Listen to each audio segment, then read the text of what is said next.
Monsieur le vice-président, la deuxième édition du concours Business Competition a été lancée depuis quelques temps. Pouvez-vous nous dire comment évolue cette édition, cette deuxième édition? Cette deuxième édition évolue relativement bien. Peut-être que je vais rappeler un peu le principe du concours Business Competition. C'est un concours qui a été initié par la COCI, donc le patronat ivoirien, qui a pour objectif d'inculquer aux Ivoiriens la culture entrepreneuriale.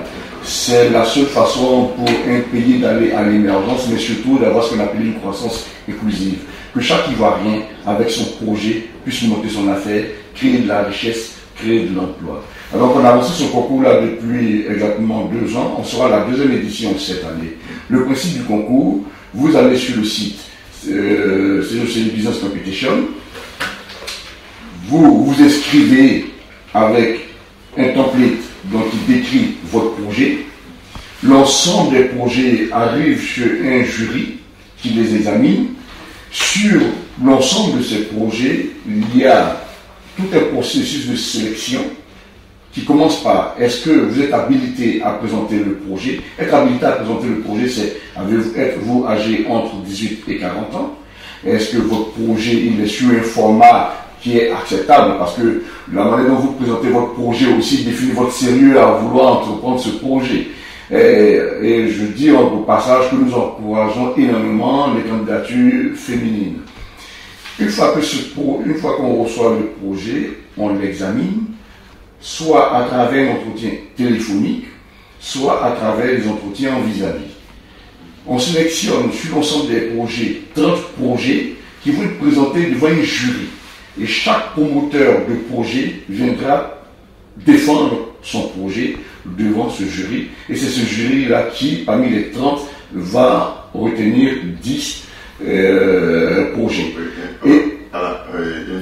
Alors, je voulais savoir, vous avez dit que 18 à 40 ans sont l'âge limite pour participer, et les secteurs d'activité? Tous secteurs d'activité confondus. Sauf que dans les prix, bien entendu, on va catégoriser. On ne va pas forcément aller comparer un projet dans l'élevage, par exemple, avec un projet dans un type. On va donc catégoriser les projets. Et c'est pour cette raison, les lots que nous attribuons, ce sont des lots par projet, par secteur d'activité. Qu'est-ce qu'ils gagnent concrètement, les lauréats? En plus du chèque symbolique, il gagne surtout l'accompagnement. Et ça, c'est fondamental. La COCI... La valeur du chèque, c'est vraiment important. La valeur du chèque, 10 millions de francs CFA pour le lauréat, mais je dis encore une fois, ce qui est très très important, c'est l'accompagnement. Parce que vous savez, comme on dit souvent, nous en affaires, c'est pas l'argent qui est difficile à avoir. Ce qui est difficile à avoir, c'est l'encadrement du projet. Je vais vous donner l'exemple, un de nos lauréats qui est dans l'audiovisuel. On lui a donné de l'argent, il a renforcé tout son équipement d'audiovisuel, mais il a fallu un moment qu'il puisse rencontrer les chaînes de télévision pour diffuser ces films. Et la COCI est intervenue pour qu'il puisse diffuser ces films à travers certaines chaînes de télévision. C'est cet accompagnement que la COCI vous apporte, parce que la COCI est un concentré d'hommes d'affaires, ayant beaucoup d'expérience, appartenant à un réseau qui peut vous pousser à faire partir à maturité votre projet. D'accord. Et les précédents lauréats, les lauréats de la première édition, est-ce que vous avez des contacts? Absolument. La première de l'année dernière, qui soit dit en passant, a eu plusieurs récompenses par la suite. Elle a été lauréate du prix d'excellence du président de la République. Elle a été lauréate du Cons Montana des jeunes leaders. Elle vient même de bénéficier d'une formation à la Stanford University pour l'accompagner dans le business. Celle-là, par exemple, vient de créer l'un des plus grands centres de transfert d'argent pour les zones rurales. Elle s'étend aujourd'hui sur, du moins, elle parle de l'intérêt du pays maintenant et elle a dépassé les frontières ivoiriennes. Ces transferts d'argent se font au Burkina, au Mali. C'est devenu une grande femme d'affaires. Alors, le concours a été lancé depuis quelques temps, vous l'avez dit, et il prend fin quand? Le concours prend fin le 12. Oui. À la demande générale, on avait souhaité repousser les délais. Malheureusement, on est dans un processus de sélection très transparent, accompagné par un cabinet d'audit international qui certifie tout le processus. et qui a besoin d'un temps minimum pour pouvoir se prononcer sur les dossiers. Malheureusement, on est obligé de boucler le 12, mais aujourd'hui on est seulement le 10. Et je pense que beaucoup de gens peuvent mettre à profit ce week-end-là pour pouvoir présenter encore leur projet. Le concours, je suppose qu'il se déroule en prélude à CGCI Academy, un forum que vous organisez en avril prochain. Et à ce niveau-là, est-ce que vous pouvez dire un mot? La CGCI Academy, qui est un forum économique qui a un seul objectif, encore une fois, inculquer l'esprit entrepreneurial aux Ivoiriens. On va débattre, depuis 4 ans, on débat des sujets, par exemple des sujets qui peuvent bloquer l'Ivoirien sa volonté d'entreprendre. L'Ivoirien peut avoir peur d'échouer lorsqu'il entreprend. On discute, est-ce que l'échec ne fait pas partie de la vie d'un entrepreneur? L'Ivoirien peut avoir peur d'entreprendre parce qu'il trouve que c'est très difficile, et puis parce que les modèles de réussite qu'il a devant lui, il peut avoir l'impression que ça a été des modèles spontanés. Non. Et ces personnes-là vont venir partager leur expérience en disant, ça a été très difficile pour nous, mais il faut persévérer. À quel moment il faut faire le saut? Est-ce qu'on a besoin de beaucoup d'argent? Est-ce qu'il faut avoir des mentors? Parce qu'il y a des idées reçues qui disent il faut avoir un mentor avant de réussir en affaires. Alors on s'est posé la question de savoir est-ce qu'il faut avoir un mentor, si oui, quel type de mentor il faut avoir. Alors c'est toujours pour inculquer l'esprit entrepreneurial. L'année dernière, on a travaillé sur ce qu'on appelait un projet, un entrepreneur. Finalement, si je reviens à la business competition, l'entrepreneur c'est qui? C'est une personne qui a une certaine qualité et un projet.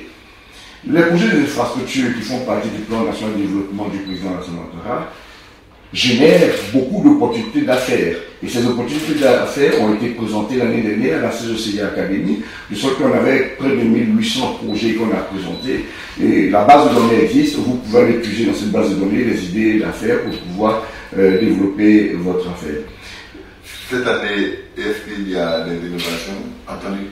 Absolument, il y a des innovations attendues. Alors aujourd'hui, on débat d'un sujet qui est un peu philosophique, à savoir, vous voulez entreprendre une affaire, est-ce que vous êtes ce qu'on appelait communément un homme d'affaires, c'est-à-dire celui qui fait des petites opportunités, celui qu'on met sur tel coup, ou alors vous êtes un entrepreneur, vous avez appris à faire quelque chose, vous êtes informaticien, vous avez décidé d'aller faire un business dans l'informatique, vous êtes agriculteur, vous avez décidé d'aller faire un business dans l'agriculture. Quel est le bon modèle, quel est le bon profil pour pouvoir faire d'un homme un homme d'affaires?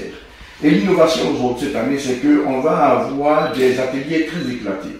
Toujours, on a le partage d'expérience des personnes qui ont réussi. On va faire venir par exemple Manu Sangaria, qui est un très grand homme d'affaires qui aujourd'hui est présent dans 50 pays avec une capitalisation boursière énorme, qui va expliquer comment il a commencé et où est-ce qu'il en est aujourd'hui. Mais à part cet échange de succès, on va avoir des petits ateliers au cours desquels on va débattre de certains sujets.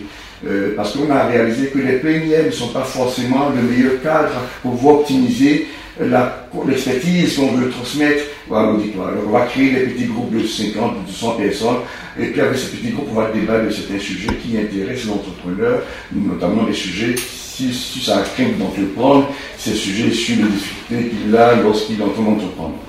Monsieur Alain Kouadio, ce sera la dernière question. Qu'est-ce que vous voulez que nos internautes retiennent de votre passage sur notre plateau?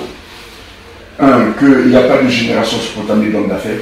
La Côte d'Ivoire, pour s'assurer l'émergence à une échéance très très courte, a besoin que ses filles et ses fils entreprennent en affaires. Et pour ses filles et ses fils, le développement inclusif, c'est-à-dire le développement qui va profiter à tout le monde, passe par la création de son entreprise. Et pour cela, ces personnes ne seront pas seules. Elles ont le patronat qui les soutient. Elles ont le gouvernement avec à sa tête le président de la République qui les soutiendra en mettant en place des mécanismes pour pouvoir accélérer le développement des entreprises. Ce que donc je veux qu'on retienne, c'est que oui, venez présenter votre projet d'affaires. Il sera analysé de façon très transparente.